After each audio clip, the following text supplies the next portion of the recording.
যথেষ্ট লজ্জাজনক যে কথা সেটাই কিন্তু বলে উঠলেন সৌরভ গঙ্গোপাধ্যায়। সেই রকমই কিন্তু একটি প্রতিবেদন বারবারই কিন্তু উঠে আসছে, যেটি কিন্তু শিলাখা মিত্রের মুখ দিয়ে যেটা প্রকাশিত হয়েছে। তবে আজকেই তোমাদেরকে সেই প্রতিবেদনটা তোমাদের সাথে তুলে ধরার চেষ্টা করব, যেখানে কিন্তু কিছু কিছু মানুষ এই ধরনের একটি মর্মান্তিক ঘটনাকে যতটা পারছে ততটা কিন্তু দামিয়ে রাখার চেষ্টা করছে। তবে কিন্তু কখনোই এটা হবে না, কারণ এই গণতান্ত্রিক দেশে, সেখানে কিন্তু রাজ্যে কোনো রকমভাবে এই রকম কাজ হবে না। সেই প্রতিবেদনটি তোমাদের সাথে শেয়ার করব, যেটা কিন্তু অবশ্যই করে সমস্ত মানুষকে দেখা দরকার।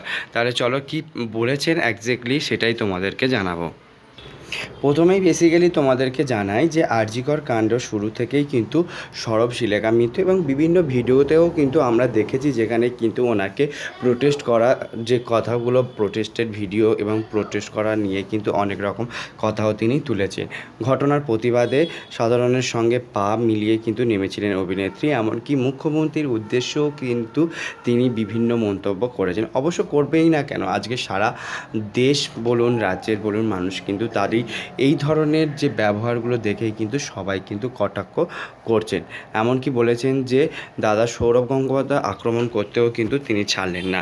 সেখানে বললেন যে সৌরভ গঙ্গোপাধ্যায়ের বিরুদ্ধে ক্ষোভ উগরে দিলেন শিলেখা। তিনি বললেন, সরি টু সে গৌরব গাঙ্গুলি, সৌরভ আমি সত্যিই দুঃখিত, তোমাকে মানুষ যেভাবে ভালোবাসে, দাদাগিরি ক্রিকেট এবং তোমাকে যে মহারাজা বলে তোমাকে তুলে রেখেছে, সেখানে সেই আসনটি তিনি কিন্তু আসনের যোগ্যতাটা রাখলেন না। তুমি এটাকে একটা বিচ্ছিন্ন ঘটনা বলছেন। এই সব সোহম হরলিক্সের পার্টি, তারা কিন্তু বলেছেন পুলিশ আছে বলে শহরের মেয়েরা সুস্থ আছে। এই মানুষগুলোকে চেনার একটা মোক্ষম সময় কিন্তু হয়ে এসেছে। তো এই মানুষগুলো আমরা উপরে রেখেছি, তারা মানুষ বলার যোগ্য কিনা তাদেরকে টেনে আনা কিন্তু দরকার। তো এখানে আরও কি বলা হয়েছে, শিলেখার এই বক্তব্য কিন্তু সোশ্যাল মিডিয়াতে উঠে আসছে, তাকে সমর্থন করছে লোকজনের কমেন্টের বন্যা কিন্তু বয়ে গেছে।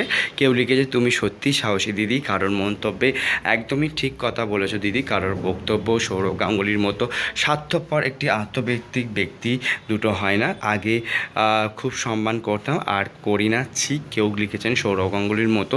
দেখেই খুবই মর্মাহত হলাম, তোমায় মন থেকে অনেক ভালোবাসতাম, তুমি খেলা ছেড়ে দিলে, সেদিন থেকেও আমিও ক্রিকেট দেখা বন্ধ করেছি।